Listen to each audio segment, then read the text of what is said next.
Wait, what? Oh, okay, so this is broken now too? I guess I know what we're doing today. Last time we raided trial chambers for hours, but the iron farm has now run out of shulkers.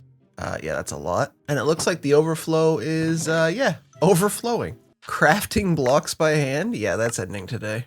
Hey Google, what's the opposite of struggle? Effortless, requiring no physical or mental exertion. Last time I found the trial chambers effortless looting fun, but they're only part of the 121 update. Today I think it'd be a good idea to tackle the autocrafter. The autocrafter recipe won't automatically pop up if you have an older world that you're upgrading, so just pick up a dropper, iron, and redstone to get it, and we can make our first. This lovely grumpy face is the new autocrafter. Kind of a cool block actually. When you right click it, you can see the first part of what it can do. I can lock these slots to create shapes for crafting recipes. It's going to be useful for crafting things like doors, tools, and other shapes. And before we get too far into this, let me just show you a few of the autocrafters from what I've collected in the last 8 months since it was announced. This first one here is an extremely simple example of how crafters work. I won't be building this one today, but the comparator reads the signal from the crafter. When the total output is 9, or full crafter, it crafts whatever's inside, and log slots count as 1, so in this example I'd need 6 more items to fill it. And if I put 8 ingots in here, you'll see that nothing happens. It's 1 away from the end on this redstone line, but when I put a 9th in, it'll immediately craft into a block of iron and spit it out the front.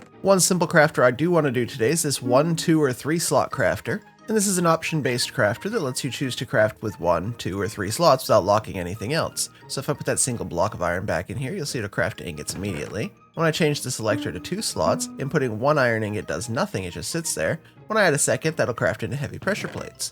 And a better example of this would be planks, where 3 make slabs, 2 makes pressure plates, and 1 makes a button. This is a 9-slot crafter that inputs the items one at a time from 9 different chests, so you can craft literally anything in the game with this one. I'll build this later and then remove it, but we'll get to that. Ideally, this would be a great way to craft dispensers, if it worked. And this is a very basic setup for autocrafting, using 2 crafters, one with all the slots locked that a comparator then reads, pointing into the side of another comparator, with the output of that powering the crafter. Probably the most basic version of autocrafting that most people will use. Ultimately, there's a lot of ways to use this. Let's go get into it. Let's start by adding autocrafters to farms. We're going to need some comparators, some redstone repeaters, a bit of this, a bit of that, and I can craft up a second autocrafter for the comparator output. The iron farm is obviously first on my list so we can avoid the earlier problems. For the moment, I'm going to set up that simple crafter to show you how we could do this if full automation wasn't our goal. This is a very easy way to get your farms going with just autocrafters nearby. It's that crafter with the comparator out the back and a crafter with a comparator going into the side of that one. A full block here, a block over the top, redstone, redstone, and redstone, and we are done. Let's add a hopper there and a chest there for input, and then the output can come to this chest here. And I'll add a shulker of ingots, and every time you see it fill up with 9 ingots, it's going to craft. I'm not going to keep this one here, it's just a temporary solution to a problem, but it's an example of how simple the autocrafter is to use at the basic level. And even though this one's temporary, I'm going to move it inside the loaded chunk so I can move around the world with no problem. I think I'm best to make a shulker of autocrafting related items and just carry that around while we do these. I've made 32 crafters and grabbed a bunch of other related components, then some barrels and chests will help as well. That'll do, let's go back. And this simple autocrafter is going well so far. You can see that this is a solution. Not a good one, not an automated one, but for people who are really scared to mess with redstone, just do this for now. It's still better than crafting it yourself. I've blocked off the farm so we can work in peace, and with that, we're ready to build our first automated crafter.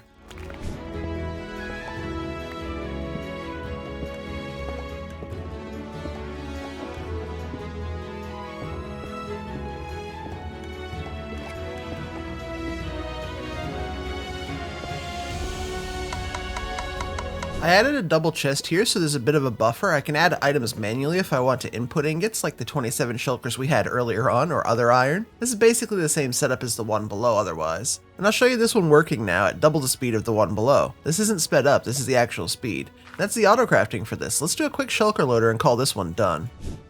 I've used this shulker loader about 30 times in this world already, so I won't explain it. I am going to turn the output to the side here so I can add a lot more storage than a simple barrel that it usually has. Just like that, we're done though. We can load it up with the extra ingots that I had from earlier. And since I know someone's going to ask, I'm moving items with item scroller mod. Not that that'll keep people from asking. So after the golems fall in the lava, drops from them fall through the powdered snow and onto the item pusher, where they're shoved over the filtered hoppers, down through these hoppers, into this double chest, into the autocrafter, and the blocks will end up in the shulker loader below. I waited here for a few minutes so we could see the first box come through, and when the shulker is full it's broken and put into this chest. Is this where we celebrate? I don't usually get here on the first try. Alright, that's how it works. Let's go add it to some of our other most important farms. With the sugarcane farm, it's not about saving space. 3 shulkers of cane is 3 shulkers of paper. What we're saving is the crafting time here.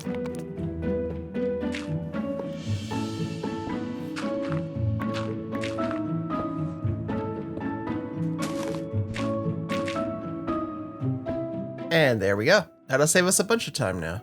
I thought about what to do with the cobblestone farm. I make 1 million cobblestone per hour. We have enough to do something that I think would be wicked cool. What I want to do here is have the cobblestone run into autocrafters and from there into shulker loaders, but have the autocrafters first craft everything that cobblestone can make, so I'd end up with shulkers of blocks, slabs, stairs, walls. But I can't do all that today, so I think we'll save that for later, same with the bamboo farm. The next one I do want to do is this copper farm. I don't know how much we'll use this now because of the sheer amount of copper in trial chambers and the fact it's way easier to mine than use this farm. But I'd like to make it so when we do use this farm, it's set up the best it can be.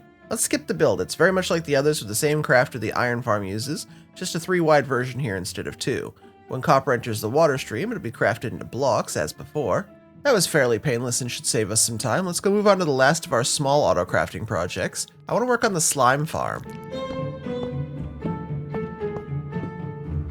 I think all the small crafters are done now. Let's go work on something bigger. It's definitely worth topping up our supplies for this next project. The day auto crafting was announced, I remember talking with friends about the possibilities and where it would fit best. The iron farm's a natural fit, so is the wither skeleton farm, the cobblestone farm, and the guardian farm. But the one I heard more than any other was turning gold nuggets into blocks. Sure, the iron farm saves you time, but if you're going from ingots to blocks, it's one craft. 9 shulkers of ingots going into 1 shulker in a reasonable amount of time. But if you want 1 shulker of gold blocks, that's going to take 81 shulkers of nuggets, crafted into 9 shulkers of ingots, crafted into that 1 shulker of blocks, and that's 140,000-ish nuggets. Then you have to remove them from storage, craft 250 times to make the ingots, and then craft them again into blocks. It's painful and makes this farm not always that fun to use. My plan here is to use those triple input autocrafters from the copper farm to feed into 6 different autocrafters. That means I don't have to totally remove Dashpum's original storage for this farm. 6 sets of crafters can handle 18 hopper inputs, which is enough. The last one will be for ingot overflow. Once those 6 crafters make ingots, I'm going to pass it to a shulker loader. I could make blocks from here, but my own primary use is to use the bartering farm that's nearby. I'll have several options for block crafting by the end of this video, so if I do want blocks out of it, I can easily grab an inventory of shulkers of ingots and make the blocks quickly from there. Drops will get pushed down onto the staircase, forced towards storage. The slime pusher will then shove them over the filtered hoppers and into the crafters below. Now this farm is fun to use.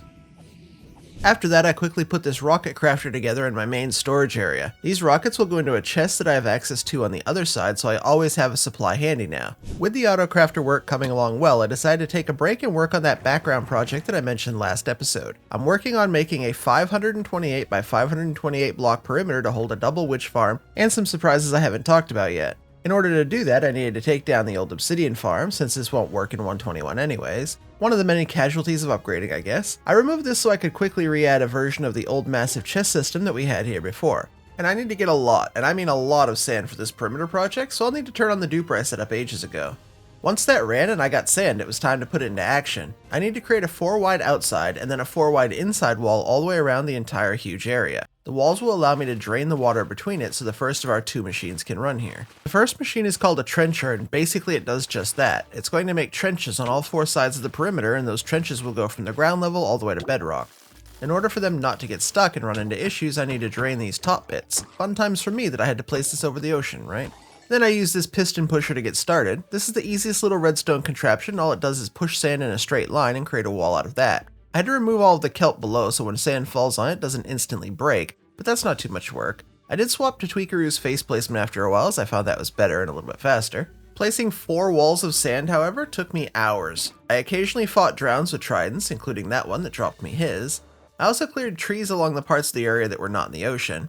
The lower I get these trenchers to start, the faster the whole thing will run. And after that, it was basically place sand, run the sand duper, place more sand, run the duper again, and so on until I had enough to complete the outline both inside and out. I've now placed nearly 110,000 sand all in this area. That's 1,700 stacks or over 63 shulkers of sand just to make this outline. I spent a little time lowering the trenches so I can run a little water remover later and mostly get this drained. A few sponges after that and we should be on track.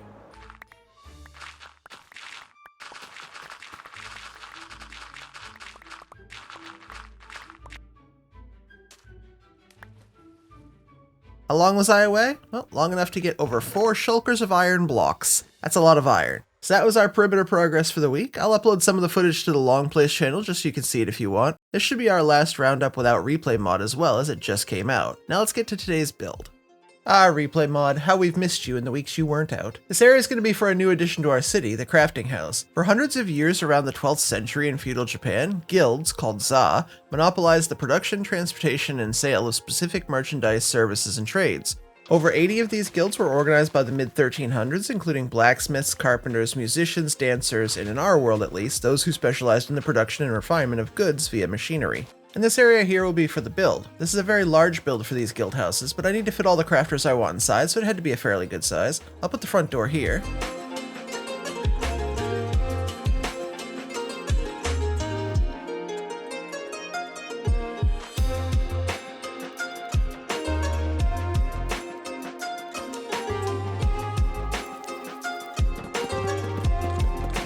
And while I start building, I'm going to need to plant a bunch of mangrove trees nearby. I need a mangrove farm soon, though.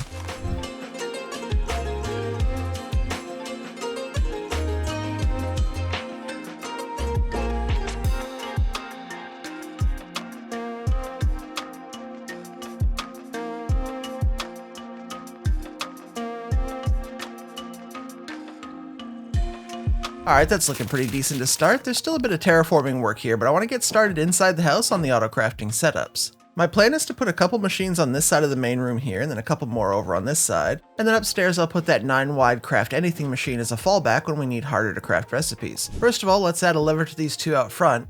I won't use these two myself, but I like the idea that people could just walk up for a little self-service autocrafting. Inside I have that 1, 2, and 3 item selector. This will be great for mass crafting buttons, planks, trapdoors, dyes, and much more. And next to that is a set of 4 simple crafters where I can craft any 1 item type recipe from dyes to blocks. And upstairs is indeed that 9-wide crafter, but I need to show you a technical issue. This is the same machine in a creative world. Inside of the 5th and then the 8th hopper, you'll see the bow and the redstone. This is set up to craft dispensers, of course. When I push a button to start the machine, it adds items in the wrong order. As you can see, the redstone and the bow are very wrong. But if I remove the hoppers, and then re-add them starting from the crafter, I don't want to cut this so you can see this. Nothing else has changed. Let me push the button again. Sorry, this is going to take a second. I didn't want to cut here. I want you to see this whole thing. Nothing in there. Push that. And it goes in the right order. And keeps working after that.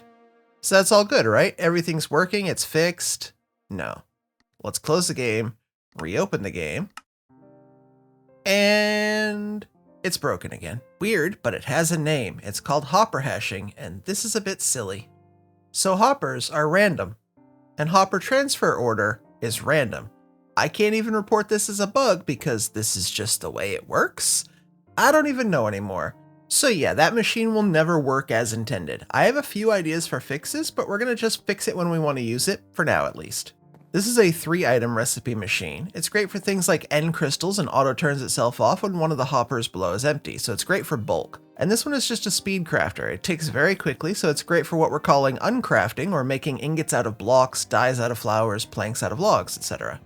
Let's change up these banners a bit. I want to add flow pattern to them. I put it on the pottery and I think it's a good fit for the build. I really love the colors in this city still. And I'm really happy with the curve on this roof. My first one was the villager hall and it's way too triangular and straight. I was very happy at the time with the up and down variation in the roof and didn't focus on these corners. The sun temple, I pushed it as hard as I could and I got a nice looking curve out of it, but it's a temple. It's about as extreme as I want it to go. So this one's more of a bit in between. Kinda looks like the edge of a piece of paper flipped up, which is the look I wanted. And this roofline is looking pretty good for someone of my build skills as well. I'm very happy with that and these little gaps that I left in here. I think that came out pretty cool. Let's do a quick bit of crafting.